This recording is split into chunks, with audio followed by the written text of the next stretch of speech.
journée, chers maîtres bien-aimés et respectés, et chère communauté bien-aimée. Bienvenue pour cette session de questions et réponses ce matin. Et c'est une opportunité pour vous de poser une question qui est de votre cœur, et une question à propos de votre pratique, peut-être vos joies, vos difficultés dans la pratique. Peut-être il y a des questions qui sont venues en vous durant cette retraite, ou peut-être c'est une question qui est en vous depuis pas mal de temps, et vous aimeriez avoir une perspective, une vision différente de celle que vous pouvez, peut-être qui est là dans votre esprit. Donc, il y a une chaise qui est là, et c'est très agréable de voir toute la communauté.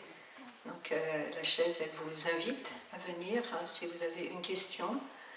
Et aussi pour vous de savoir que le panel est filmé. Alors, si vous ne souhaitez pas être filmé, parce que quand on est filmé, on mettra sur notre chaîne, notre chaîne YouTube du village des Pruniers. Mais si vous ne souhaitez pas être filmé, ce que vous pourrez faire, c'est juste venir, prendre le micro et poser la question en dehors de la caméra. Donc comme ça, là, vous ne serez pas filmé. Donc pour vous donner, si vous préférez avoir votre propre espace. Et aussi, si vous ne souhaitez pas venir, mais vous souhaitez poser une question, vous pouvez l'écrire sur un papier et passer la question qui vient jusqu'à Sœur le Printemps, et ensuite qui nous remettra votre question. Donc toute question, et quelquefois on se dit « Oh, ma question ne va pas intéresser personne » et tout ça, mais toute question va toucher quelque chose dans chacun d'entre nous. Donc sentez-vous à l'aise de venir me poser une question. Et aussi les questions, essayez de les faire assez concrètes et pas trop longues. Une bonne question n'a pas besoin d'être trop longue. Par contre, vous pouvez nous donner un petit peu de contexte pour que l'on puisse vous apporter une réponse. Alors, en anglais, on dit question and answers. En français, c'est réponse, mais en fait, maintenant, en anglais, on change, on met question and responses. Alors, il y a une différence dans le mot. En fait, quand on dit réponse, ce que l'on veut dire, c'est qu'on va vous offrir, par notre expérience, une certaine perspective. On ne va pas vous donner la réponse. La réponse. La réponse, elle est en vous-même, elle est en nous-mêmes déjà. Donc, la chose, c'est qu'on va ouvrir peut-être un regard. On va vous dire, souvent quand on a quelque chose dans notre tête, c'est juste qu'on regarde dans une certaine direction. Et nous, on va vous offrir peut-être une autre direction, une autre façon de regarder votre question. Okay? C'est-à-dire ouvrir une fenêtre ou une porte un peu différente. Et on essaiera de répondre de notre propre expérience. Et quand vous allez venir poser votre question, il y aura un son de cloche qui sera invité avant que vous posiez votre question, pour que vous-même et nous aussi, toute la communauté, respirions et générions l'énergie de pleine conscience. Et ensuite vous. Et donc on essaiera d'être assez aussi concis, on dit concis, dans notre réponse pour avoir plus de réponses. Mais peut-être un ou deux d'entre nous vous offriront un regard, différents regards. Voilà, je ne sais pas si j'ai oublié quelque chose, mais ma chère sœur, chers frères, c'est clair et complet. Oui, c'est ça. Oui, c'est ça, oui. Donc, c'est ça. Maintenant, avec nos téléphones, on peut poser plein de questions sur l'intelligence artificielle. Donc là, posez vraiment une question qui vient de votre cœur. plutôt qu'une question philosophique dont vous pourrez trouver la réponse facilement. Merci beaucoup, chers amis. Donc, quand vous êtes prêts, nous vous attendons. La chaise vous attend et le micro.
Chers Thaï, chers Sangha, chers frères et sœurs, je vais commencer fort. C'est une question qui me tarabuse depuis très très longtemps. J'ai perdu mon père très très jeune, il est mort noyé, et après j'ai accompagné ma mère en fin de vie pendant longtemps, j'ai aspiré à côté d'elle, etc. Et elle n'est pas très très bien partie. Très angoissée. 6 mois après, en fait, elle avait découpé toutes les photos de mon père et d'elle ensemble. Et donc 6 mois après, j'ai recollé 2 photos et j'ai été voir une médium réputée parce que je voulais être sûre qu'elle soit bien partie. Il se fait que c'est mon père qui est venu. Et cette médium m'a parlé comme si c'était mon père. En fait, j'ai vraiment... Bon, moi, je crois aux expériences que je vis. Et donc, il m'a dit des choses, mais absolument incroyables. Il est venu me remercier pour quelque chose que j'ai fait. Et je me dis, comment et ma question, c'est, quand je vois ça, il y a une sorte de continuation de l'âme après la mort. Et par rapport au bouddhisme, j'entends plutôt qu'il y a nos paroles, nos pensées, nos actes qui restent, plus Thaï par exemple, de tout ce qu'il a pu nous donner. Et je ne sais pas comment concilier ces choses-là, et plus d'être la matière, la terre, de nourrir après les éléments. Donc je ne sais pas comment combiner ces 2 visions. Ça me fait une belle jambe.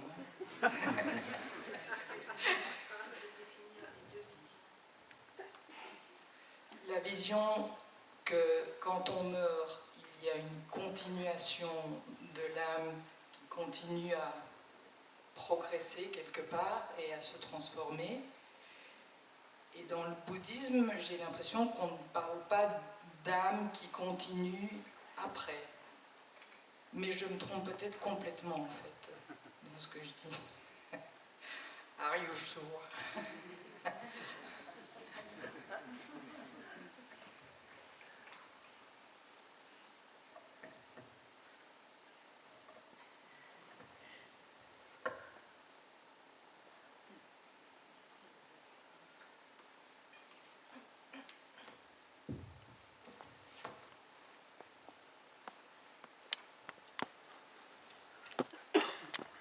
Merci pour ta question. C'est une question très profonde. Hein. En fait, demain, je parlerai un tout petit peu de ça dans l'enseignement. Mais brièvement, dans la dernière retraite de 3 semaines, tous les 2 ans au village Éprogny, on faisait une retraite, Thaï offrait une retraite de 3 semaines pour aller vraiment profondément dans les enseignements. C'est ce qui s'appelait la retraite de juin. Et vous pouvez trouver sur YouTube aussi. Et la dernière retraite que Thaï a faite avant d'avoir son AVC, c'est une retraite en 2014, dont le thème était « Qu'est-ce qui se passe après la mort ?» Et Thaï a répondu « Mais qu'est-ce qui se passe pendant la vie ?» Et une chose qui est importante, c'est je suis vivante, il y a une continuation, je reçois de mes ancêtres, j'ai toute une continuation de ma culture, de la société, donc il y a une continuation qui est là. Et je vis comment aussi je ressens la présence de mes ancêtres qui sont là. Qu'est-ce que je vais laisser derrière moi aussi. Et c'est dans le présent que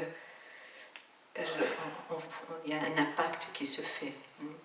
Dans le bouddhisme, on parle du non-soi.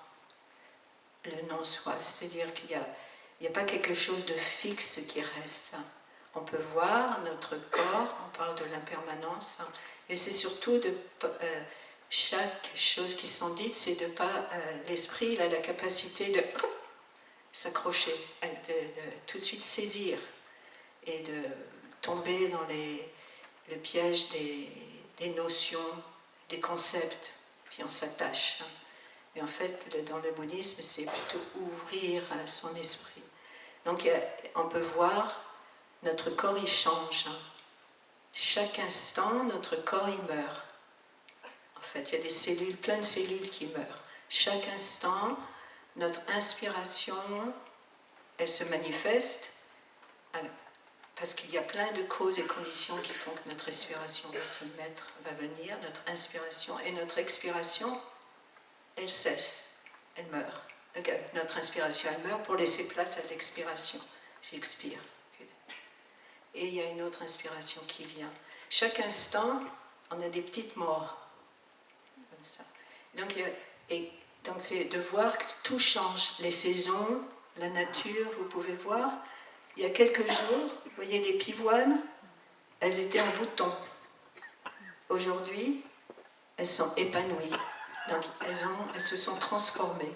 Et Thaï souvent utilisait l'expression d'Antoine Lavoisier, rien ne se perd, rien ne se crée, tout se transforme.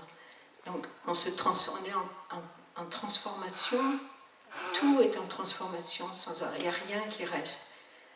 Donc pour le bouddhisme, l'âme, en fait, il y a une idée qu'il y a quelque chose, mais ça c'est dans notre tête, qu'il y a quelque chose qui va rester. Mais en fait, pour le bouddhisme, c'est un continuum, une rivière. Et on met un nom sur la rivière, comme par exemple la maison d'Inspire, autrefois était à côté de la Marne. Une magnifique rivière.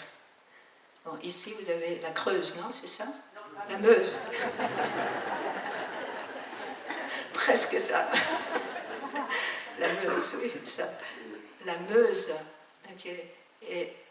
Mais la rivière, est-ce qu'elle est toujours la même au même instant? Non, la rivière, elle a un nom. Mais elle se transforme, il y a plein de choses qui viennent, l'eau, elle s'évapore, et puis elle retourne dans les nuages, dans l'océan, il y a tout un cycle de l'eau, et elle transporte plein de choses, il y a toute une continuation. Donc, brièvement, c'est un peu comme ça. Mais en même temps, c'est bien de penser qu'il y a l'âme qui est là, on ressent l'énergie des personnes.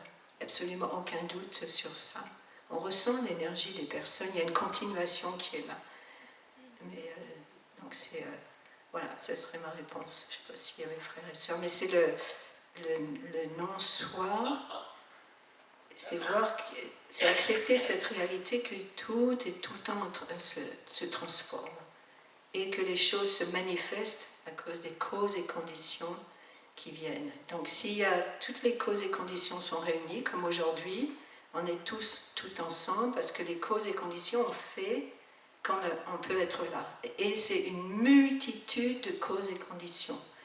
Et aussi, on n'est pas juste nous qui nous sommes là, mais il y a tous nos ancêtres qui sont là aussi.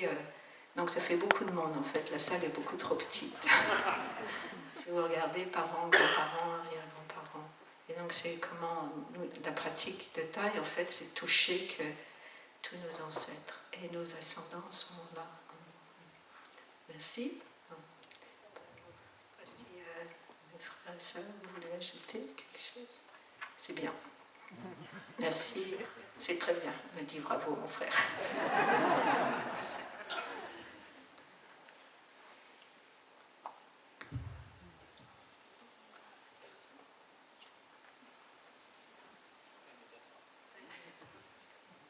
Si vous avez une autre question, vous pouvez venir. Et il y en a une question écrite, oui.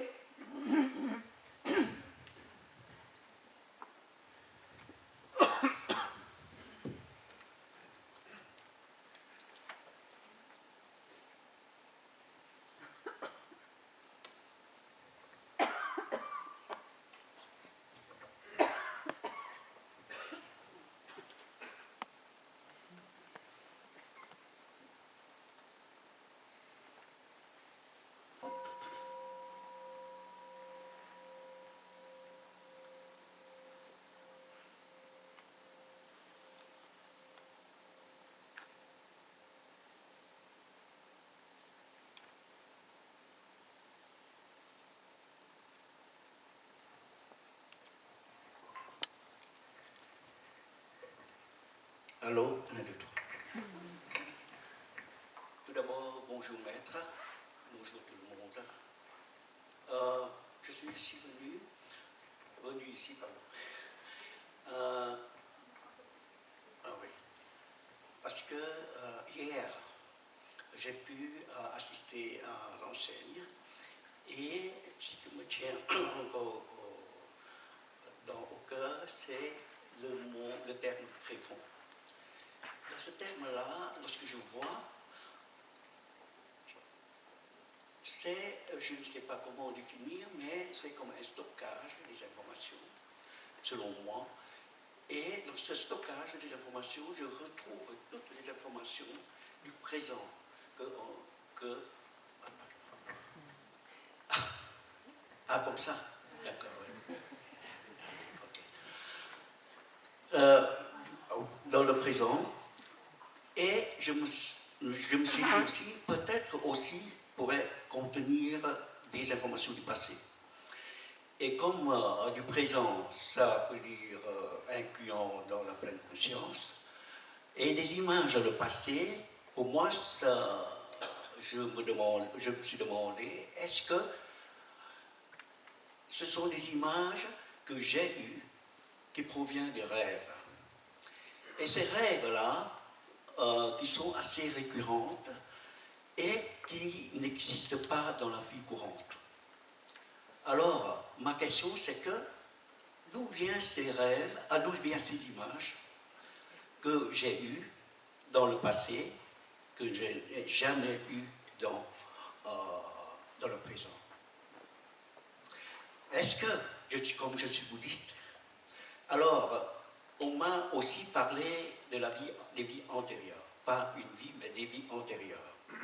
Est-ce que ces images peuvent provenir de là, inconsciemment, que j'ai eu dans le terme tréfonds?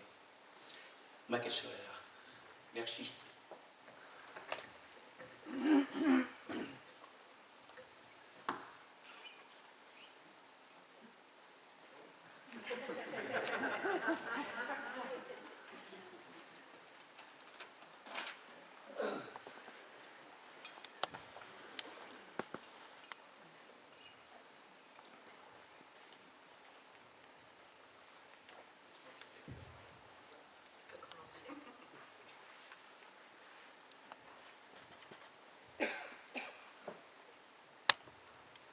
Cher Taï, cher Sangha,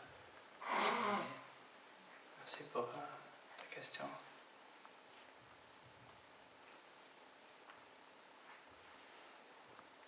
Dans mon expérience avec mes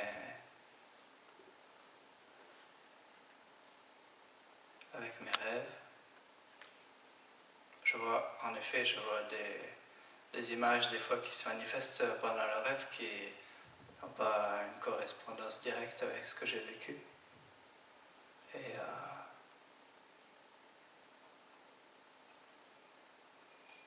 Et de temps en temps, je me rappelle de ce rêve et je prends un temps pour respirer avec et pour accueillir mes sensations, mes émotions et regarder les éléments saillants du rêve, les éléments importants qui sont attachés à des sentiments, par exemple. Et il arrive que je ne comprenne pas. Et il arrive aussi que je comprenne comme un sens, une direction que me donnent les éléments du rêve, de réaliser comment je peux gérer mon quotidien, comment je peux prendre le prochain pas.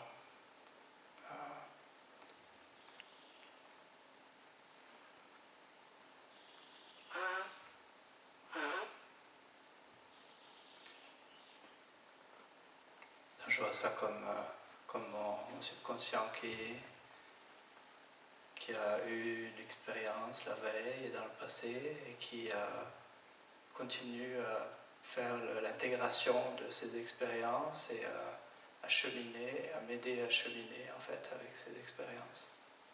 Et par des images et par des symboles qui lui appartiennent et qui appartiennent peut-être à la conscience collective aussi. Et donc j'apprends juste à écouter, à pas trop laisser mon esprit partir dans des interprétations intellectuelles et à juste revenir à moi-même, à ce que je ressens et à juste m'établir avec ce qui est là et sourire à ce qui est là et accepter, à cheminer avec.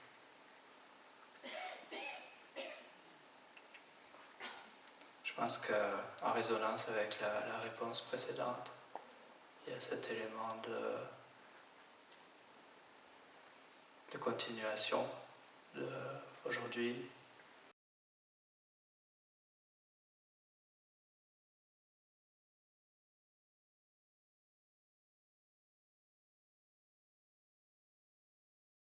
Ce que je suis, c'est la continuation de tous les éléments qui font ce que je suis aujourd'hui. C'est-à-dire ma maman, mon papa, tous mes ancêtres, ma société, toutes les interactions que j'ai eues dans ma vie, ma façon de penser dans le moment présent, les perceptions auxquelles je m'attache dans le moment présent, la nourriture que je mange, les choix que je fais.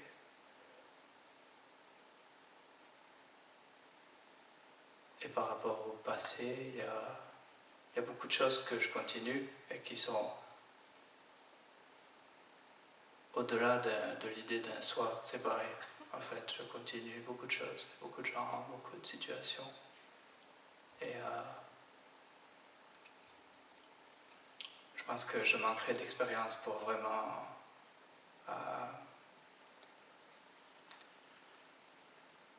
clarifier plus que ça ma réponse par rapport aux expériences de vie antérieure. Mais en tout cas, ce que je vois comme important, c'est de penser à la vie antérieure au-delà de l'idée d'un soi. C'est-à-dire, c'est pas une âme éternelle qui était là et qui a changé de corps et qui est restée la même exactement et qui continue aujourd'hui et qui me donne des rêves. Mais par contre, il y a sûrement beaucoup d'influence dans tout ce que je suis, tout ce dont je rêve, qui me vient d'expériences passées et donc de vie passée, on pourrait dire.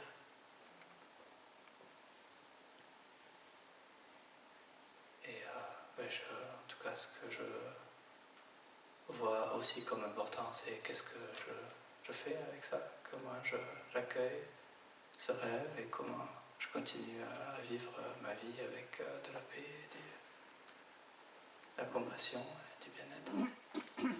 Merci.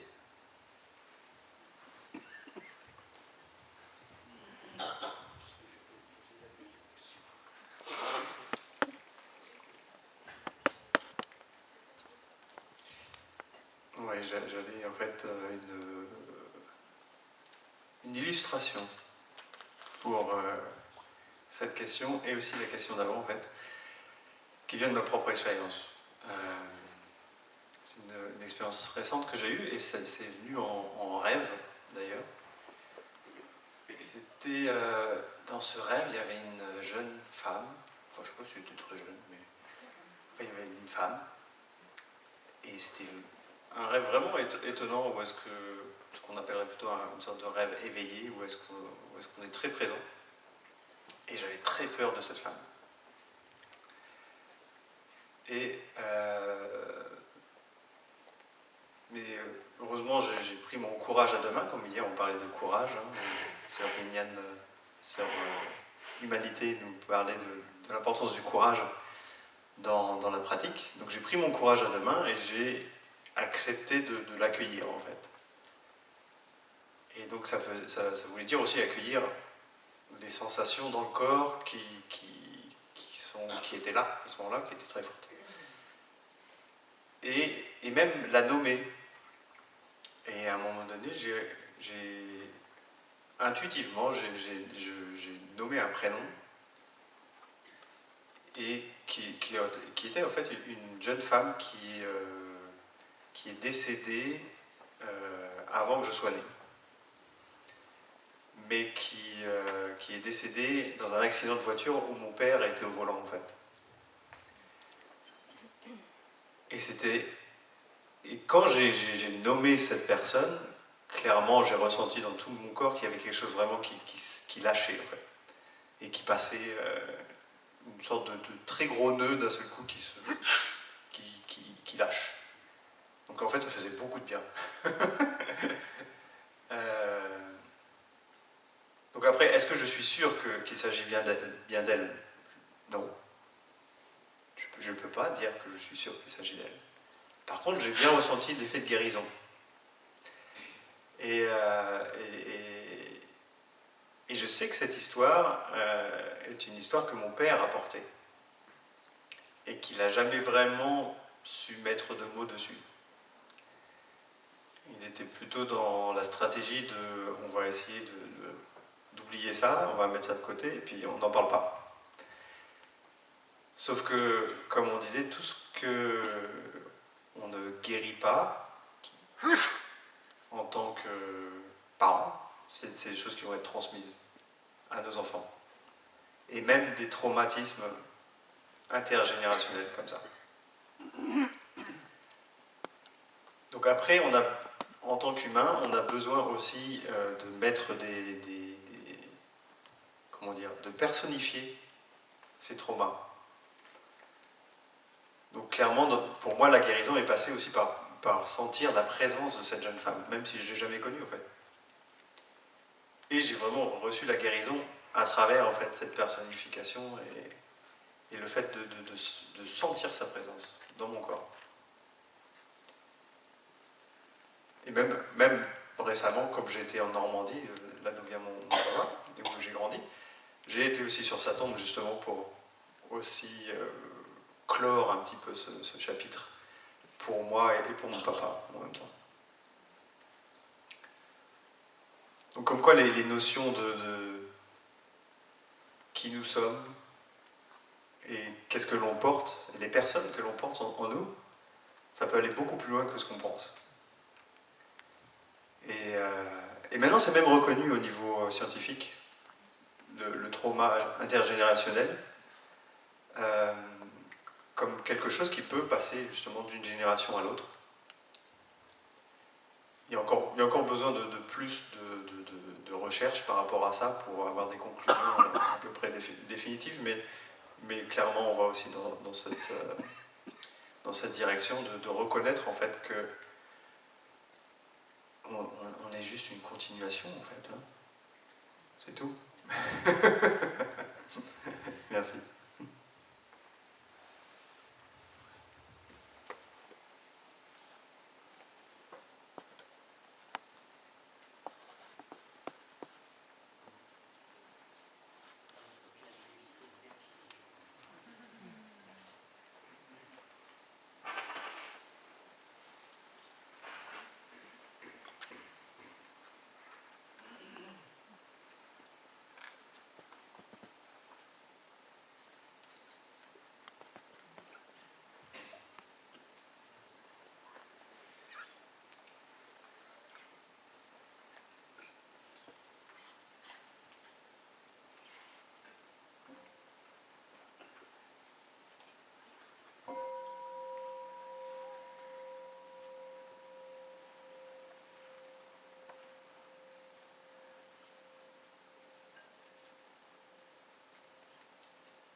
trois petites anecdotes que je vais essayer d'évoquer très rapidement et ensuite ma question.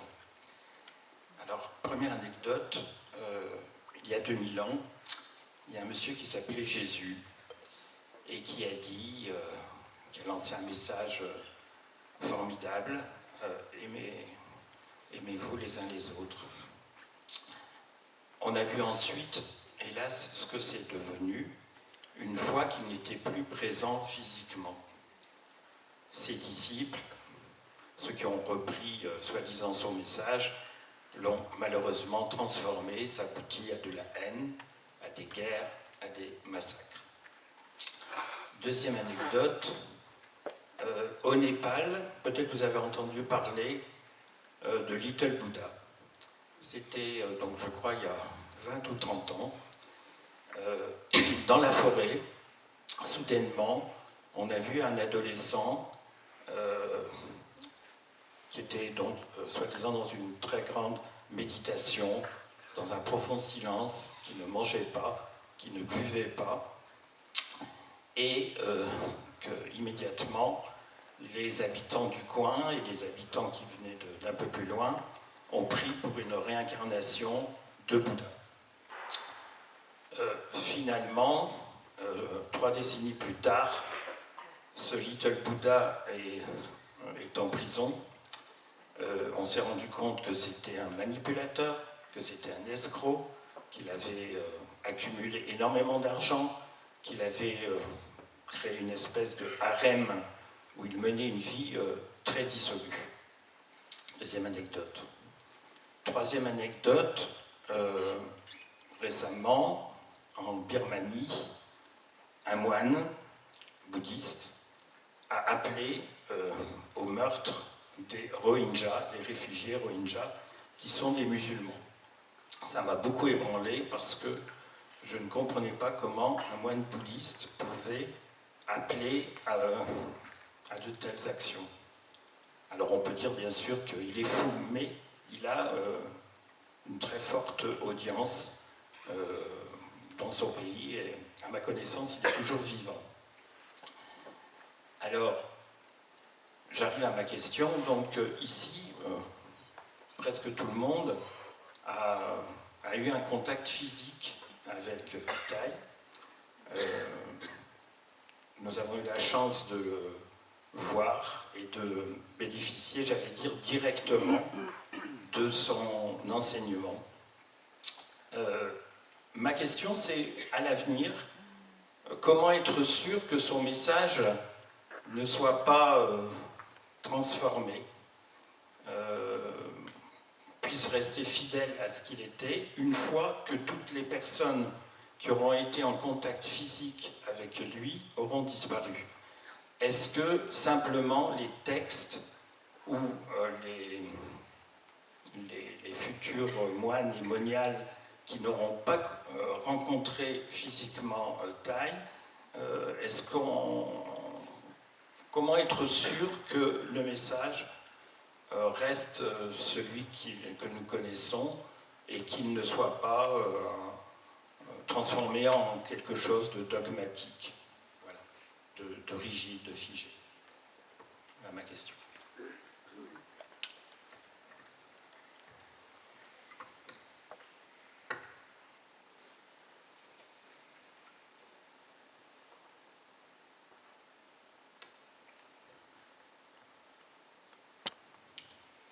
Chère Thay respectée, justement, comme on parle de Thay, et j'ai beaucoup de respect pour Thay, parce que si on est là, en tout cas nous les monastiques et vous aussi, c'est qu'on a pu apercevoir Thay, physiquement ou pas physiquement, parce que je suis sûre qu'il y a beaucoup de personnes aussi qui ne l'ont pas vu, et qui l'ont rencontré dans ses livres, qui l'ont rencontré dans des vidéos, dans plein de choses. Et, alors en fait, quand tu t'as entendu parler de toutes les anecdotes, déjà j'ai pensé à ce qu'a dit hier notre frère quand il a parlé de « es-tu sûr ?» En fait ça, moi je me pose toujours la question, quand je pose un acte, quand je fais une action, quand je parle, quand j'ai des pensées, en fait je me dis « es-tu sûr ?» Parce que ce sont des anecdotes, ce sont des informations qu'on reçoit, mais ça a été des interprétations. Et donc en fait, alors moi j'ai eu la chance de connaître Thaï parce que je connais la pratique depuis 2006. Donc c'est vraiment une chance pour moi. Et maintenant je connais donc le village sans la forme physique de Thaï. Et en fait, ce que je peux voir dans notre communauté, en fait, et ce que je trouve beau, c'est qu'en fait, Thaï, il a transmis beaucoup de choses à plein de personnes. Et en fait, ce qui est beau, c'est que je vois que ce qui est transmis, c'est en fonction aussi, enfin c'est un guide, en fait, Thaï a été un guide, et moi ce qui m'a transmis, c'est aussi par rapport à ce que je suis. Donc déjà, c'est sûr que ma perception de ce que j'ai reçu, elle est déjà différente. Mais en même temps, ce qui est beau, c'est que dans les pratiques, il a écrit claires et concrètes, comme les choses qu'on fait au village à chaque fois, comme on fait en fait des pratiques, toutes les pratiques qu'on essaie de garder parce qu'on les a expérimentées, en fait, parce qu'on les a fait avec Thaï. Et du coup, nos grandes sœurs aînées ont pu aussi nous les transmettre et nos frères aussi. Mais en fait, on essaie de garder les pratiques, les écrits, comme les 5 entraînements, mais en même temps, on les modifie. Parce que c'est vivant. En fait, la pratique pour lui, pour Thaï, comme lui, il a fait quand il a essayé d'interpréter les sutras, par exemple, du Bouddha, il a fait en fonction de ce qu'il était lui, de son cœur à lui, en fait. Et donc, tout ce qui est interprété, tout ce qui est vu, on n'est pas sûr, parce qu'on n'était pas au temps du Bouddha, mais c'est des choses que lui, il a senti que ça pourrait être un outil pour lui, et qui continue, et qui peut perdurer, en fait, et transmettre. Mais après, c'est comme la Terre, en fait, on est tous une cellule de la Terre, chaque petite personne, chaque petit truc continue à sa façon, avec ceux qu'ils sont, avec là où ils en sont, avec l'histoire où ils en sont. Donc en fait, c'est vivant, c'est vivant, comme une cellule qui est vivante. Et chaque petite cellule, après, compose, par exemple, cette cloche, elle est composée de plusieurs cellules, de plusieurs matières. Ben, c'est pareil, en fait. Et c'est ça qui fait qu'en fait, il n'y a pas de fin. Enfin, il y a une fin, mais il y a une continuité, une ouverture à chaque fois. Comme il disait, chaque cellule, il y a une fin, elle meurt, mais il y a une continuité. Et c'est ça qu'il faut voir, en fait. C'est quand on est en contact avec quelque chose, on ne peut pas être sûr à 100%. Le village, on ne peut pas savoir s'il va continuer éternellement, en fait. Ça, on ne sait pas. Mais on essaie de continuer et de transmettre ce que l'on sait, et avec quoi? Ce qui est dans notre cœur, et essayer de se rapprocher. Parce que Thaï, ce qu'il faisait vraiment, c'est qu'il incarnait ses pratiques, mais aussi ce qu'il faisait, c'était transmettre avec son cœur.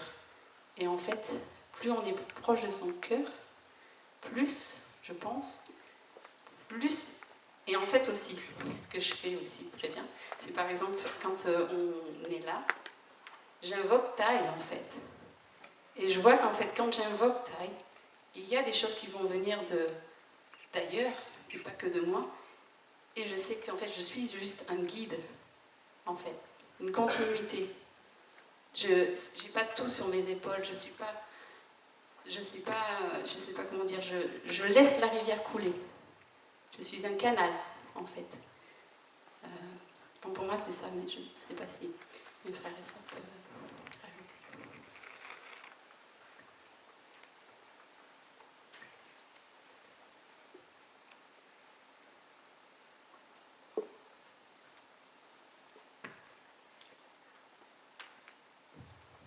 Oui, merci beaucoup pour votre question. Merci beaucoup pour Sœur Hindu qui a... Je vais juste ajouter une petite chose. C'est le Bouddha, dans ses écrits et dans ses textes, a toujours dit ne croyez rien que de ce que je dis, ne croyez rien de ce que j'écris ou de ce qui peut être dit. C'est votre propre expérience qui va vous informer si c'est quelque chose qui est vivant et qui est vraiment en alignement avec vous-même. Et donc, en fait, votre question, ça revient à vous-même. Si l'enseignement de Thaï vous touche, est-ce que vous, dans votre vie quotidienne, vous l'incarner vraiment. Comment est-ce que je peux l'incarner dans mon quotidien?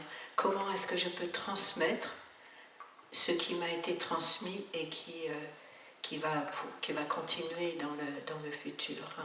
Donc c'est quel impact moi-même j'ai de soi-même être actif, hein, et non pas attendre de l'extérieur. Bien sûr qu'il va y avoir des interprétations, bien sûr, les choses changent, hein, mais qu'est-ce que nous on transmet, et ce que l'on transmet, ça va être transmis. Et c'est transmis par Jésus. Il y a des personnes qui incarnent l'enseignement de Jésus, il y a des personnes qui incarnent l'enseignement du Bouddha, et il y aura toujours des choses qui seront interprétées, prises différemment, parce que c'est le propre de l'humain. Et dans la dimension historique, c'est le propre de l'humain. Mais qu'est-ce que moi je fais? Donc ça revient à nous-mêmes. Qu'est-ce que l'impact que je vais avoir, hein? Donc c'est vous encourager, qu'est-ce que je veux. Maintenant, on est très conscient, surtout avec l'intelligence artificielle, il y a beaucoup de choses qui sont faites et qui prennent des images des personnes et qui les font parler, qui prennent le son de leur voix. Et donc pour protéger tous les enseignements de taille, en utilisant aussi de l'intelligence artificielle, mais de l'entraîner aussi. C'est-à-dire que tous les enseignements de taille, on a une archive de milliers d'enseignements, et il y a eu la création d'un site qui ne peut pas être pris, qui s'appelle Living Gems. Living Gems, que vous pouvez accéder par l'Internet, et vous pouvez poser n'importe quelle question à taille. Vous mettez un mot ou une question et vous allez tomber sur les enseignements qui sont soit en vietnamien, en français ou en anglais, et il y a les interprétations, les traductions qui ont été vérifiées, soit en français. Donc, et vous pouvez poser n'importe quelle question, c'est un trésor. Donc, et donc là, vous aurez Taille qui vous parle directement et non pas l'intelligence artificielle qui va vous parler par la voix de Taille. Parce que ça, il y a des fakes. Comment on dit en français, les fake vidéos, que des fois vous pouvez penser que c'est taille, mais en fait. Donc allez dans Living Gems, et voilà. C'est livinggems.org. Ça s'écrit, tu peux écrire sur le tableau, mais si vous allez sur le site du village des Pruniers, il y a eu tout un article qui est sorti et qui vous indique qu'est-ce que c'était fait. C'est living, comme oui, ça, Living Gems, oui. Oui, mais pour l'instant, il est en anglais. Oui, oui. Gems, c'est les joyaux vivants, en fait, les 3 joyaux vivants. Mais pour l'instant, le titre est toujours celui-là.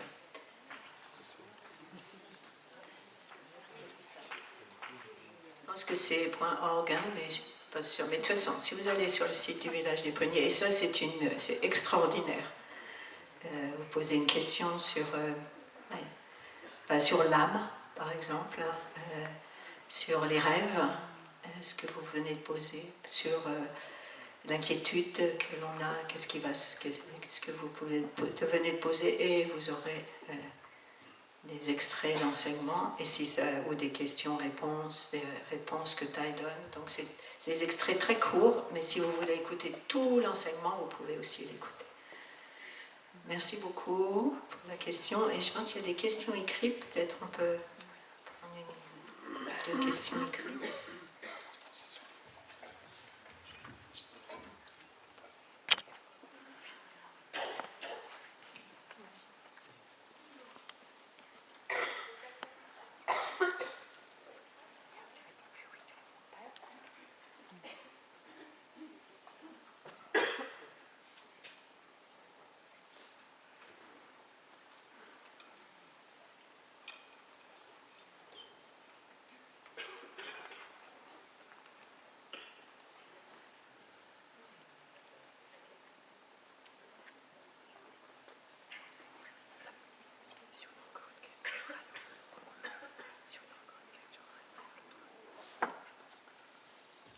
S'il y a quelqu'un qui a une autre question, et après on prendra une question écrite.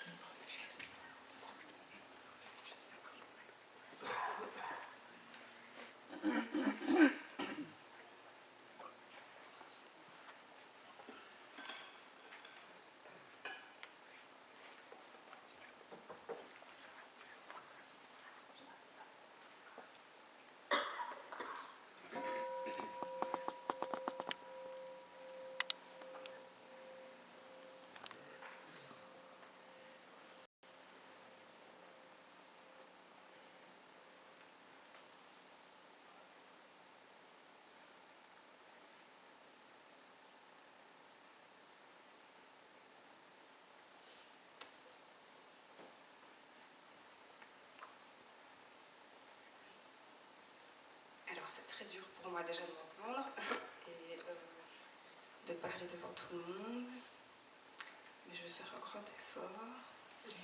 Alors, ma question se porte sur le pardon, qui est pour moi sans doute la pratique de liberté la plus ultime. J'ai beaucoup lu sur la pratique du pardon, sachant que pour différencier deux éléments, qui parfois n'est pas clair même pour moi, pardonner, c'est se libérer de la colère, retrouver la paix en soi, pour soi et envers la personne qui nous aurait fait du mal. Excuser, ce n'est absolument pas la même chose. Excuser, ce serait excuser ce que la personne nous a fait. Pardonner, c'est pas forcément... ça ne veut pas dire approuver ou cautionner ce que la personne nous a fait. Hein. C'est très différent pour ceux... Enfin, comment c'est important de faire la distinction. Pour comprendre, moi j'ai un besoin personnel qui est de comprendre. Quand il s'agit de conflits géopolitiques, je me dis qu'il y a une histoire, il y a une lecture de l'histoire qui est réduite, il y a des dogmes, il y a voilà, on est pris par un filtre de pensée qui fait qu'on finit par croire en quelque chose, à croire même que cette chose puisse être la meilleure à penser, etc. Enfin bref, donc je peux comprendre l'espèce d'entonnoir dans lequel on peut se trouver. Je ne dis pas pour autant que j'excuse, mais je peux comprendre. Quand quelqu'un fait du mal pour des besoins qui sont, pour moi, du coup, moins compréhensibles, voire pas compréhensibles du tout, à savoir pour des besoins narcissiques, d'accéder à plus de pouvoir, voire pire, par perversion, parce que ça lui fait plaisir de voir l'autre souffrir, c'est beaucoup trop difficile pour moi. Encore plus difficile. Donc quand c'est ponctuel, on peut se dire, voilà, cette personne, je ne la côtoie plus, c'est arrivé une fois, je pardonne, je me libère de la colère que je ressens envers cette personne, parce que finalement, il n'y a que moi qui souffre dans l'histoire, de m'accrocher à ma colère. Mais quand ces actions sont répétées par une même personne que parfois on n'a pas vraiment le choix de côtoyer, pour des raisons qui ne nous appartiennent pas, il m'est difficile, je ne trouve pas l'issue pour trouver comment pardonner justement. Je comprends bien que l'idée c'est de ne pas s'accrocher à sa colère, c'est de prendre soin de sa colère plutôt que de la projeter sur quelqu'un. Au niveau intellectuel, je comprends bien tout ça. Mais au niveau pratique, donc j'ai pardonné, c'est pas une pratique qui est impossible pour moi. J'ai beaucoup pardonné grâce à la pratique justement de la méditation, en prenant du recul, etc. On voit la souffrance de... Voilà.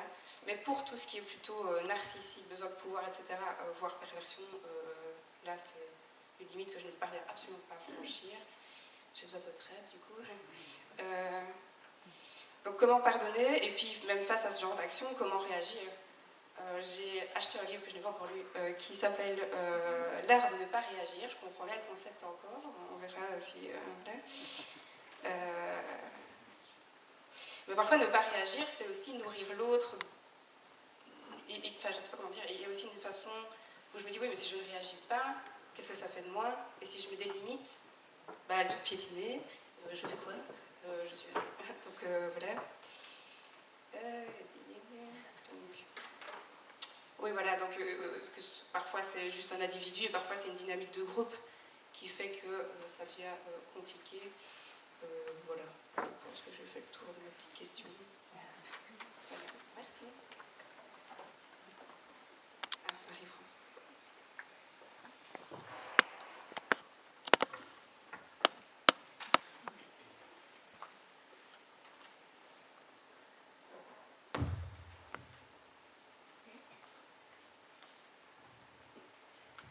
Merci pour la belle exploration de la dimension de qu'est-ce que c'est, qu'est-ce que ce n'est pas que pardonner et comment on peut prendre soin de ça. Moi, je remarque dans mon expérience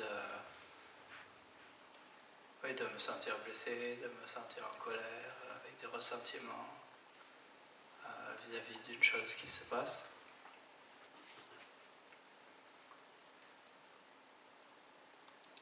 y a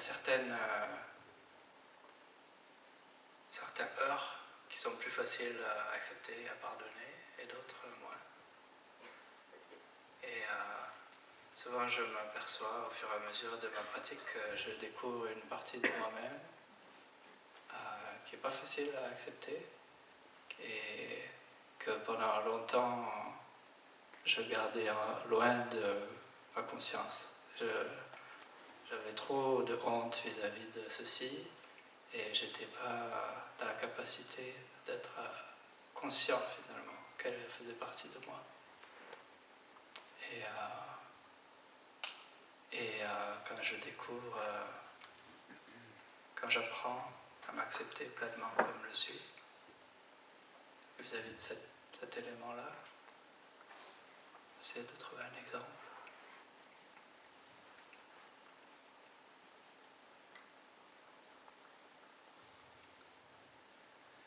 C'est encore en cours. Hein.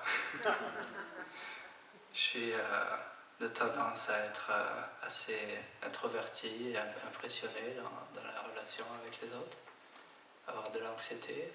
Et pendant longtemps, j'avais jugement de moi-même, ça m'arrive encore aujourd'hui, et difficulté d'accepter cette partie-là de moi. Et une autre tendance que j'avais, c'était de mépriser un peu les gens qui étaient comme ça à l'extérieur de moi aussi. Et de voir un peu de négligence ou de mépris ou juste de les occulter, de ne pas leur donner leur place. Et au fur et à mesure que j'apprends à porter ça avec compassion en moi, bah déjà je me sens beaucoup mieux. Et puis ces personnes-là ont la permission d'être là dans mon cœur. Et il y a cette connexion qui se fait parce que je vois que les graines dans ma conscience sont là également. Et par rapport à des choses extrêmes, parce que tu mentionnais des choses assez extrêmes quand même, c'est peut-être beaucoup plus délicat que ça. Mais au fur et à mesure de ma pratique en communauté, je peux entrer en contact avec des graines qui sont vraiment difficiles à accepter sur le moment, de jalousie ou de vouloir me venger ou des choses comme ça sur des petits éléments de la vie quotidienne qui finalement me donnent à voir que je ne suis pas séparé de ces choses-là. Elles font aussi partie de ma vie dans une autre mesure que ce que il peut se passer dans des cas extrêmes. C'est pas la même chose, mais il y a un élément qui est dans la conscience du tréfonds, dans mon subconscient. Il y a un élément de narcissisme, il y a un élément de mauvaises actions qui font du mal aux autres en fait. Et lorsque je peux voir ça et non seulement accueillir mais aussi répondre à ça dans ma vie à moi, parce qu'accueillir c'est peut-être la première étape mais c'est pas tout et peut-être réagir n'est pas le bon mot mais répondre me paraît mieux, c'est-à-dire de prendre conscience que par exemple, si je prends l'exemple du désir de faire du mal qui fait suite à un moment où je me suis senti blessé, c'est quelque chose de très spontané, il y a quelque chose d'animal, il y a quelque chose finalement. On a tous des ancêtres animaux. Et comment je peux répondre à ça? Alors, quelques éléments pour moi, c'est de vraiment amener le soleil de la pleine conscience, sans juger, en sachant que ça fait du mal. Et grâce au soleil de la pleine conscience et à la conscience que ça fait du mal, mais que ça fait partie de moi. Et quelque chose se manifeste de nouveau, un nouveau regard, une nouvelle façon de répondre. Et je peux réactualiser moi-même et voir que oh, est-ce que j'ai vraiment envie de faire ça? Est-ce que j'ai vraiment envie de blesser l'autre? Est-ce que je peux vraiment voir ce qui s'est passé, qui m'a blessé, en prendre soin suffisamment longtemps avec de la concentration et une présence suffisamment continue pour réouvrir mon cœur et dire non, je ne veux pas faire ça. Et quand je dis non, je ne veux pas faire ça, c'est avec amour et compassion pour moi, pour l'autre. Et donc ça c'est à l'intérieur. Quand il s'agit d'une situation avec une personne à l'extérieur, comment est-ce que je peux faire ce processus? Déjà de voir que j'ai aussi la graine de narcissisme mais que je ne souhaite pas la mettre en action, que je souhaite vraiment comprendre ce qui est là avec amour. Et qu'au moment où il faut dire non, je dis non. Et c'est pas forcément facile. Il y a des situations dans lesquelles c'est plus difficile, mais je crois qu'on a toujours quand même une possibilité d'action, aussi petite soit-elle, d'interagir en disant, ne serait-ce qu'en disant notre sentiment difficile face à une personne qui nous fait souffrir, mais en apprenant à le faire d'une manière où on sait qu'on se respecte et qu'on ne va pas la laisser rentrer là où c'est trop dangereux pour nous. C'est-à-dire apprendre à dire ok,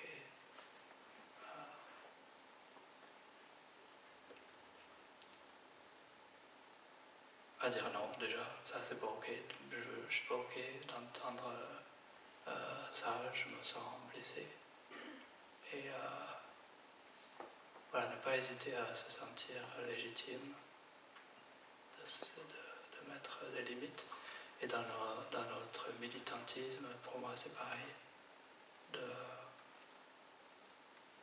savoir offrir la compassion et aussi la force intérieure et la clarté à nous-mêmes et aux autres.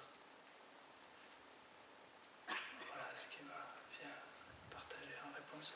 Merci.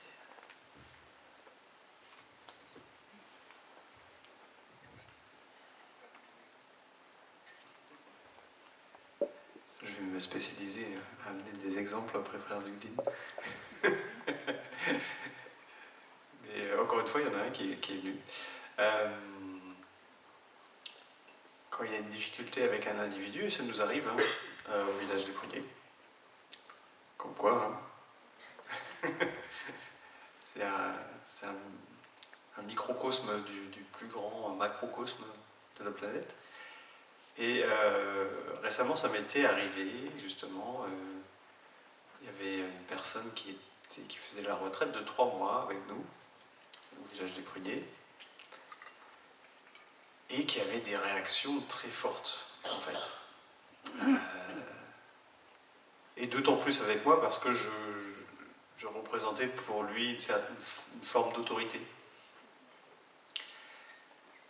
Et en plus, j'étais son mentor. Donc là, j'accumulais bien, c'était bien. Et après une interaction qui était vraiment très très forte émotionnelle, où est-ce qu'il était en train de revivre un truc du passé, moi j'ai vu aussi que ça me dépassait en fait. Que à partir de ce moment-là, dès que je le voyais, j'avais un radar pour lui. Que si je le voyais dans un coin, j'allais tout de suite l'éviter. Et quand je vois ça, je me dis, cette personne commence à prendre beaucoup de place dans mon esprit et dans ma vie. Donc là, il y a un problème. Et heureusement, je suis habitué à vivre en communauté, donc la première chose que je fais dans ces cas-là, c'est de demander de l'aide à plus grand que moi. Parce que là, je vois bien que je suis à ma limite, en fait. Et je suis OK, j'ai une limite. Donc là, ça me dépasse. Donc ça veut dire qu'en fait, j'ai besoin d'aide, tout simplement. Donc j'étais voir mes frères, Et alors d'abord, j'ai essayé de voir quelle était ma perception de cette personne. Si ma perception et ma façon de réagir, qu'est-ce qui m'appartenait et qu'est-ce qui était vrai pour d'autres personnes dans leur interaction avec lui. Donc j'ai demandé à plusieurs frères, en fait, comment ça se passait avec cette même personne.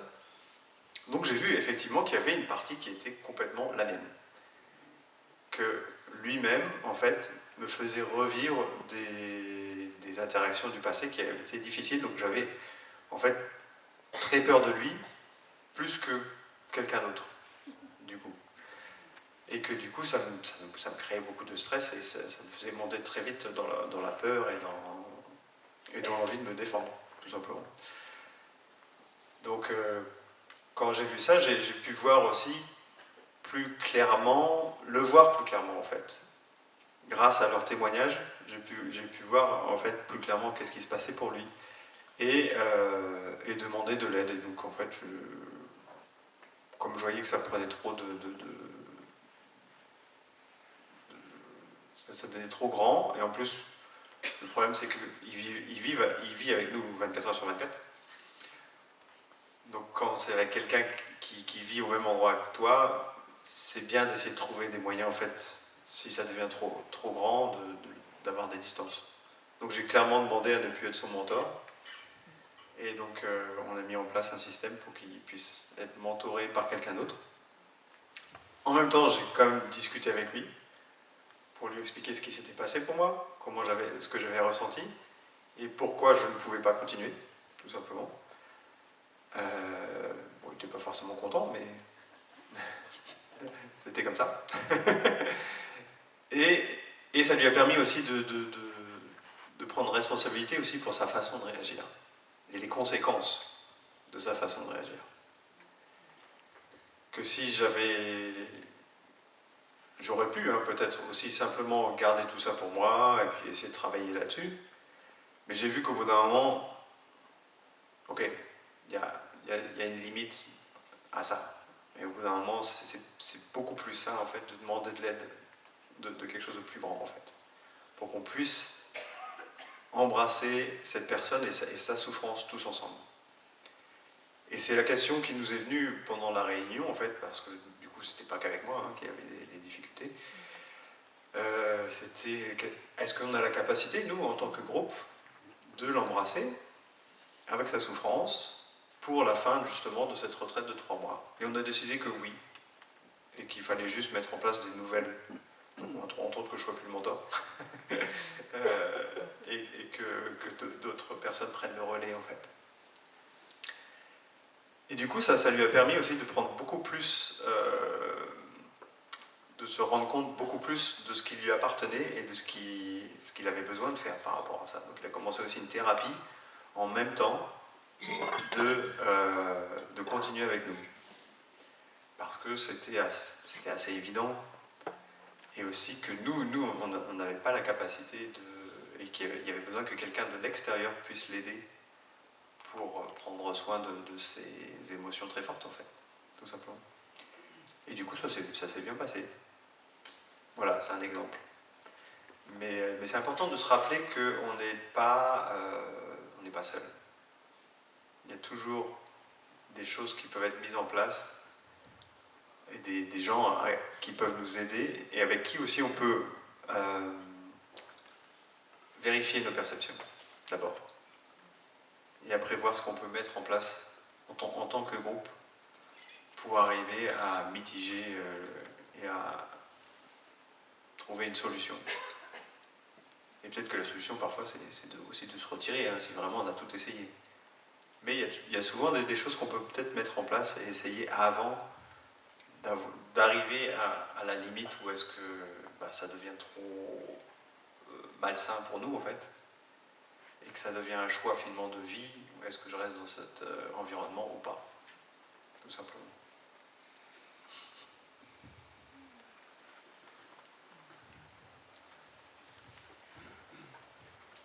Excusez-moi, il y a moyen d'aérer un peu? Ah, D'aérer, oui, bien sûr.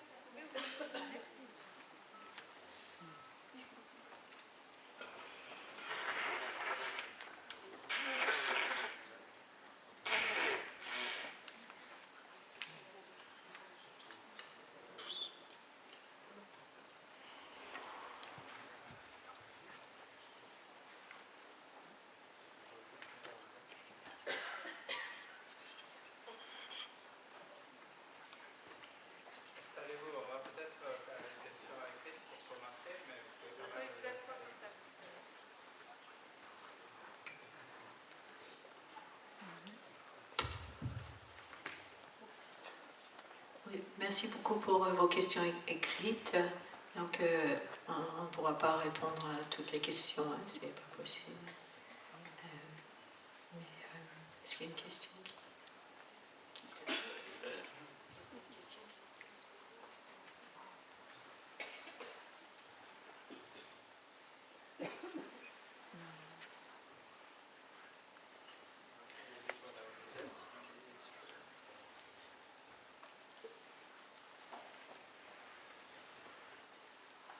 Ok, on va prendre une question écrite, on va écouter un son de cloche, puis tu peux rester assis ici.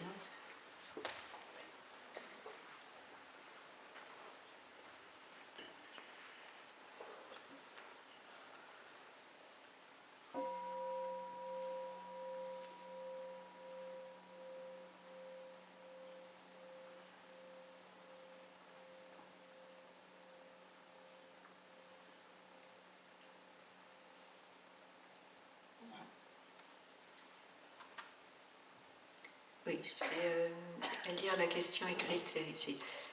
Que je sache, Thaï a fait un AVC et je suis partiellement concernée. En quoi est-ce que cela a modifié sa fin de vie et celle de son entourage, son impossibilité de parler? Bon, je vais répondre brièvement. Vous pouvez trouver plein de détails sur notre site internet à propos de ça, mais je vais juste dire brièvement pour la personne qui pose la question. Et Thaï a fait un AVC en 2014 et Thaï a perdu sa capacité de parler et sa capacité de marcher.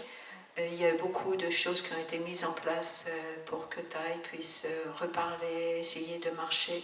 Et au bout d'un moment, Thaï a trouvé que ça lui prenait beaucoup trop d'énergie et qu'il préférait juste accepter ce qui se passait en lui et d'être là. Et donc Thaï a vécu, il était dans une chaise roulante, on a changé un peu, modifié les places, les endroits au village des Pruniers pour que la chaise roulante puisse passer plus facilement. Et Thaï nous a offert sa présence physique jusqu'en 2022 et sa présence, véritable présence. C'est-à-dire que Thaï, sans en parler, alors bien sûr, nous, on avait l'habitude que Thaï donnait tous les enseignements, était là, et nous, on était là, ok, merveilleux. Et donc, c'était aussi prendre le relais, apprendre à transmettre, nous, ce que Thaï nous avait transmis.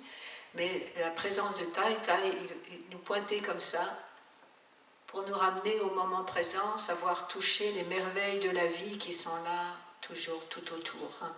Et que Thaï, par ses gestes, par sa présence, faisait savoir aussi ce qu'il souhaitait, pas souhaitait.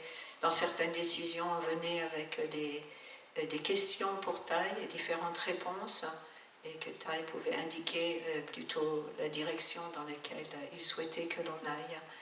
Et donc Thaï, et ensuite, au bout d'un moment, Thaï était allé aux États-Unis parce qu'il y avait certains de ses disciples qui souhaitaient lui offrir des rééducations.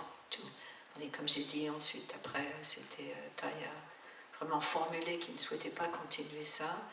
Et donc après, Thaï est allé en Thaïlande et finalement, les dernières années de sa vie, il a décidé d'être dans le temple Racine à Hue, au Vietnam, où Thaï a passé les dernières 3 années, je crois, de sa vie.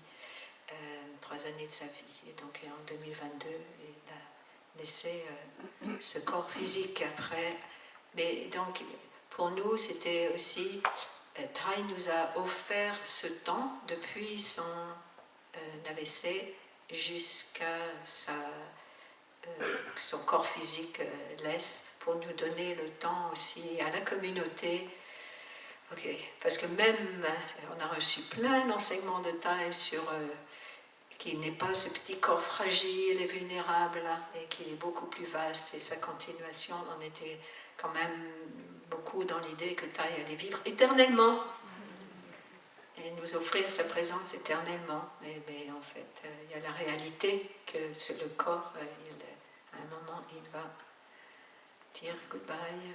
Donc, et Thaï nous a laissé quand même ce temps de petit à petit pour la communauté aussi de pouvoir continuer sans la présence physique de Thaï. Et Dai est présent dans chacun d'entre nous ici. Et il est présent dans chacun de vous. Donc, et pour Dai, c'était très important que chaque personne sente que la pratique, ce qui a été offert par le Bouddha et par Dai et par plein d'autres maîtres et plein de personnes, nous inspire, nous, à continuer et de prendre la... Ok, je pratique. Chaque pas en pleine conscience, chaque respiration en pleine conscience, manger en pleine conscience. Et les 5 entraînements à la pleine conscience, dont vous avez écouté les très très beaux témoignages hier soir. Et pour Dai, c'était une joie immense quand il voyait tant de personnes de prendre la décision, ok, je vais marcher sur ce chemin. Donc voilà, les réponses assez brèves sur la personne qui a posé la question. Merci beaucoup. Et on va écouter un son de cloche et on prendra la question.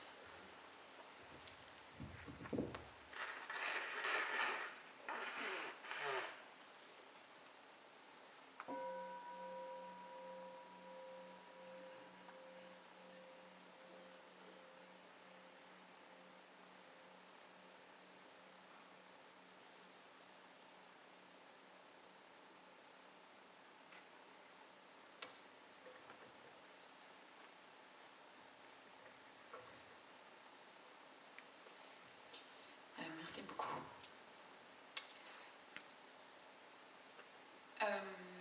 Depuis quelques mois, et ça s'intensifie depuis plusieurs semaines, je suis dans un dilemme.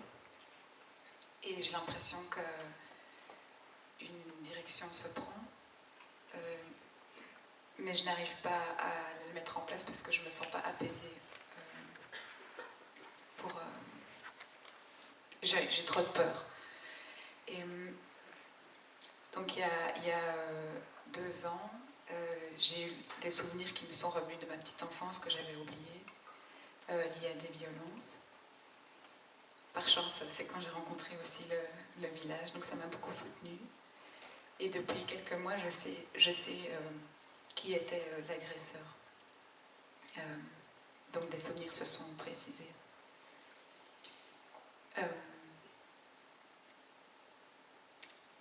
J'ai l'impression que l'étape d'après, c'est de dire à mes parents sont au courant,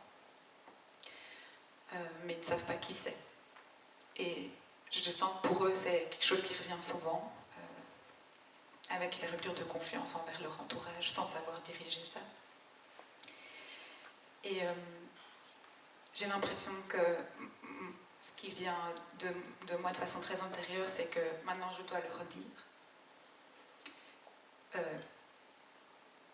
Mais tout me mène à penser et à vivre que c'est le père de mon père. Et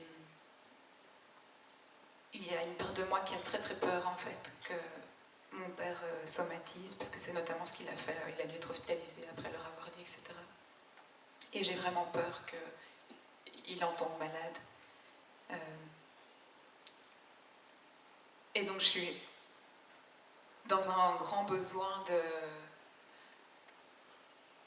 de libérer la petite de ce qu'elle a vécu et de sa responsabilité. J'ai l'impression qu'à l'intérieur c'est ça qui vient, et il y a une part plus adulte de moi qui a vraiment peur des conséquences, et qui aussi, honnêtement, je pense que j'aurais du mal à ne pas me sentir responsable s'il y a des conséquences.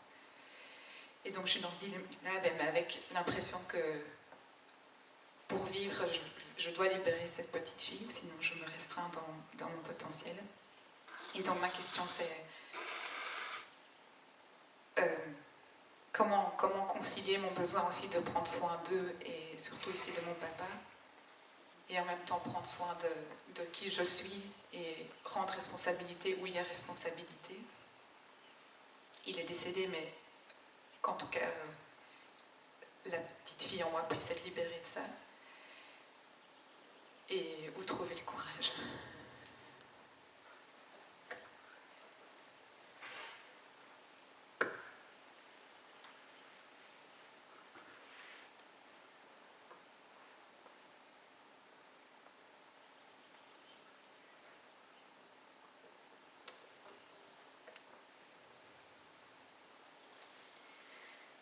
Heidi Sangha. Cher, oui, cher Thaï, chère communauté bien-aimée. C'est une décision que tu dois prendre toi-même, ça c'est sûr. Mais je voudrais juste... des fois, en fait, quand on veut essayer de protéger les personnes, je veux juste aller, peut-être, je ne sais pas comment dire, mais des fois on peut croire qu'ils n'ont pas assez, que les personnes n'ont pas assez d'armes, enfin de force, voilà, de force pour avancer. Mais je pense qu'en fait, dans ces cas-là, on les enferme dans quelque chose, dans cette fragilité. Parce que je pense qu'en fait, c'est important d'exprimer ce que l'on ressent et d'avancer avec ça et de guérir avec ça. Et une fois que c'est posé, l'entourage en fait va être prêt. Enfin, je ne sais pas comment dire, mais comment dire ? Parce qu'en fait, on sait déjà des choses. Je pense qu'en fait, ton papa, il sait déjà ce qui s'est passé, mais c'est qu'il n'a pas envie de le voir pour l'instant, et que ça lui fait mal. Mais des fois, pour aider à avancer une personne, il faut mettre des actes. Il faut avoir le courage de le faire. Et ce courage, c'est sûr que ça peut... On croit que ça va poser... Ah, ça va faire ça, mais en fait, c'est pas les conséquences qu'on doit faire, mais c'est oser. Oser avec compassion, pour toi, pour ta guérison, mais aussi pour cette personne, en fait. Oser dire, en fait. Ça, c'est... Oser s'exprimer, en fait. Je pense que c'est important parce qu'en fait, dans beaucoup de familles, c'est parce que justement, on est dans le... On a peur de blesser, on a peur de dire, et c'est les non-dits dans un schéma familial qui fait souffrir et qui continue, en fait, à se perpétuer, même à des personnes qui ne connaissent pas, enfin, notre future génération. Et cette personne-là, elle reçoit ça et elle ne sait pas quoi en faire. Et parce que personne ne le dit, elle ne peut pas guérir, en fait. Donc, en fait, je pense que c'est important de dire les choses. Bien sûr, des choses qu'on a traversées, des choses avec notre cœur, bien sûr, sans essayer de blesser les autres. Mais vraiment, pour moi, c'est important de faire cette transformation et d'en parler parce que sinon ça va continuer à être un non-dit et ça va continuer de génération à génération. Enfin, pour moi, c'est ce que je peux percevoir dans ta situation. Merci.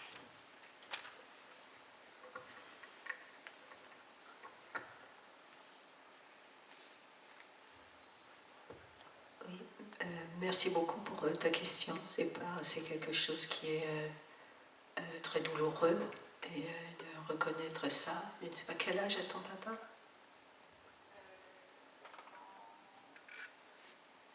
66. Il est quand même relativement jeune aussi.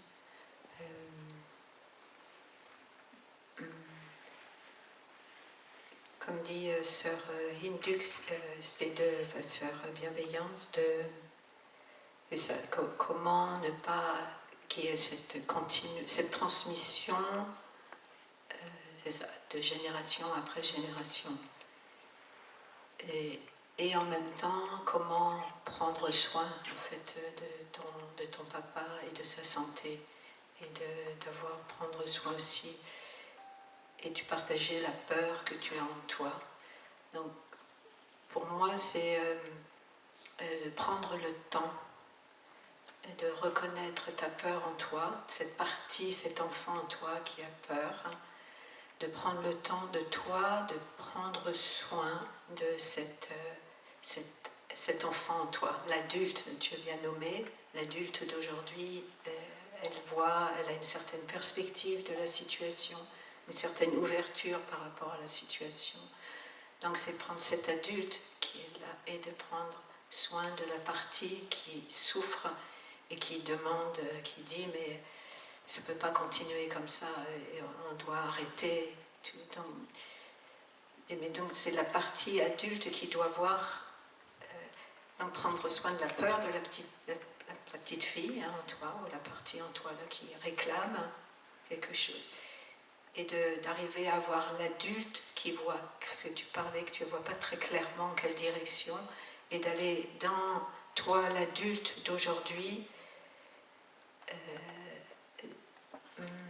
d'amener à une clarté, si tu veux, une clarté de ce qui doit être fait ou dit, ou pas fait ou pas dit. C'est-à-dire que c'est l'adulte d'aujourd'hui, elle a besoin de prendre soin de la peur de la petite fille. Et je ne sais pas si tu et de ne pas se précipiter dans « ok, je dois aller là ». Et quand tu arrives à cette clarté, d'être en alignement avec toi-même, tu verras clairement qu'est-ce que tu dois faire. Et les choses vont se passer harmonieusement, si on peut dire, utiliser le mot. C'est-à-dire que le chemin sera visible pour toi. Ça se fera. Ça sera peut-être...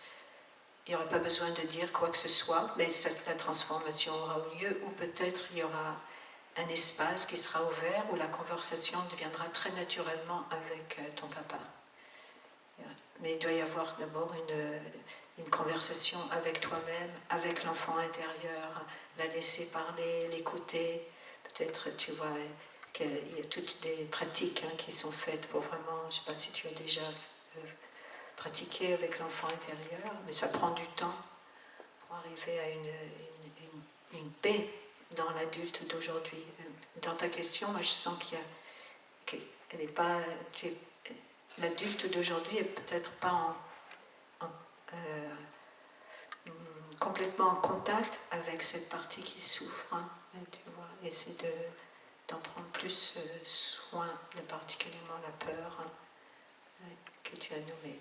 Mais bon, c'est tout un travail intérieur. Et ça, moi, c'est ça, la direction, c'est comme on prend l'exemple, si tu regardes un étang, s'il y a beaucoup de vent, si tu veux, et toute la boue, tout ça va remonter en haut et tu ne vas pas pouvoir voir clairement. Donc c'est aussi des choses posées. On donne, il y a l'exemple aussi du jus de pomme frais, et si tu secoues, tu ne vas rien voir. Si tu laisses, la pulpe va descendre au fond du verre et tu vois l'eau clairement, enfin le jus très clairement à l'intérieur. Donc c'est d'arriver à avoir cette clarté. Et dans nos actions, c'est d'avoir cette clarté intérieure, cet espace intérieur aussi, c'est de donner l'espace et prendre des moments. Et c'est pas toute la journée d'avoir ok, quelle direction je dois prendre, quelle direction. C'est plutôt de prendre des moments où tu te sens bien, posé. Okay. Donc je vais écouter l'enfant intérieur, prendre soin, qu'est-ce que la peur, comment elle est dans mon corps, où est-ce qu'elle est dans mon corps, prendre soin du corps. Et ensuite donc prendre soin de toi-même. Et petit à petit, ça va se poser, les choses vont se poser, s'éclaircir. Et avec la pratique, si tu veux, donc oui, ça fait perdre un peu ma pensée. Et donc on prend un moment dans la journée, peut-être 10, 15 minutes, où on va laisser, ok, qu'est-ce qui est là, qu'est-ce qui résonne en moi, tu vois.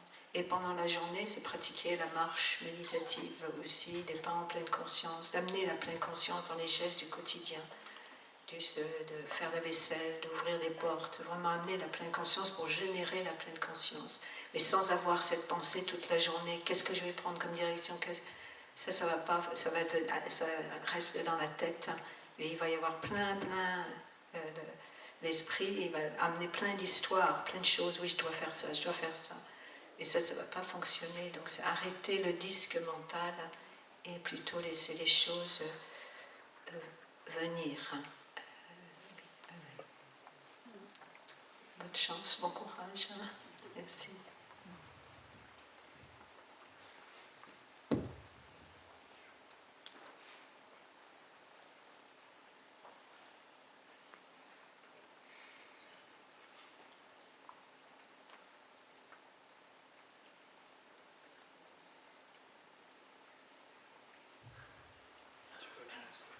ce sera la dernière question pour que l'on puisse avoir un petit espace et avoir la marche méditative.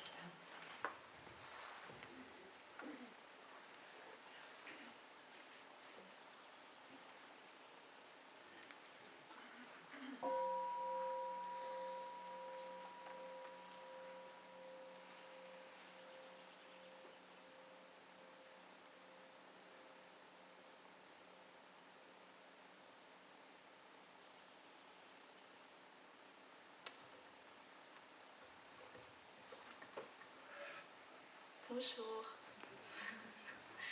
Alors, j'ai une peur et une angoisse permanente par rapport à la mort. C'est très compliqué. J'ai toujours essayé de chercher un moyen d'expliquer, de trouver une explication pour ce qu'il y a après, de comment faire en sorte que ma vie elle soit bien pour que l'après-vie soit bien aussi. J'ai cherché énormément de chemins et à chaque fois cette angoisse elle revenait constamment. Et aujourd'hui je suis plutôt dans une philosophie où je me dis que toutes les croyances c'est comme une toile d'araignée et qu'au final on arrive au même endroit. Mais le souci c'est que comme j'ai pas d'idée claire sur ce qui est mal forcément, enfin il y a les normes on va dire par rapport à ce qui est bien ou mal, mais j'en suis arrivée à un point où même quand je me dis qu'au final, enfin, attendez 2 secondes, je me perds dans mes pensées, mais en gros pour faire simple, je suis arrivée à un point où je suis devenue méchante avec moi-même parce que je me dis, dès que je me rends compte que j'ai fait quelque chose de pas bien, je suis là, je me dis, je suis pas une bonne personne, il y a tellement de chemins, tellement de vérités différentes, qu'en fait c'est stressant, c'est angoissant, c'est étouffant. Et en fait c'est hyper compliqué de vivre. Et même quand je suis là et je me dis j'ai plus envie de vivre, ben cette angoisse, elle est quand même là. Et donc je suis obligée de vivre tout en me disant, en stressant en fait constamment. Et voilà. Merci.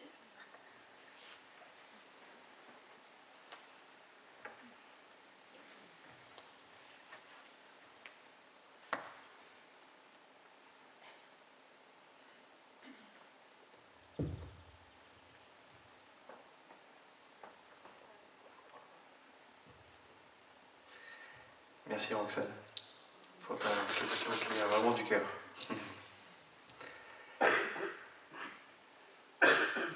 Bah déjà, tu as fait une grosse étape, c'est de mettre des mots sur ce qui t'angoisse justement.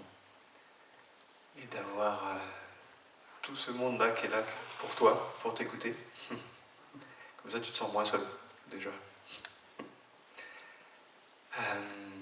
Et je te rassure, moi j'ai aussi une voix dans la tête qui peut parfois se réveiller. Bon, j'ai appris à la calmer, mais c'est cette voix critique, justement. Une petite voix qu'on a intériorisée, souvent dans notre enfance, en fonction de la façon qu'on a été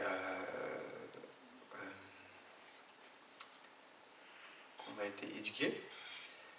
Et il n'y a pas d'éducation parfaite.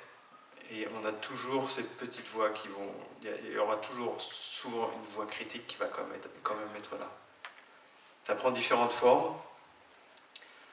Ça peut être... mais ça a souvent être exactement ce que tu as décrit. Des réactions en fonction de ce que tu fais. Par exemple, que c'est jamais bien, ou c'est pas assez bien. Et cette impression de la partie vulnérable en toi qui va se dire mais quand est-ce que ce sera suffisant? Quand est-ce que je vais pouvoir être en paix finalement avec ça? Et dans mon cas, ce qui a vraiment fonctionné, c'est de travailler justement avec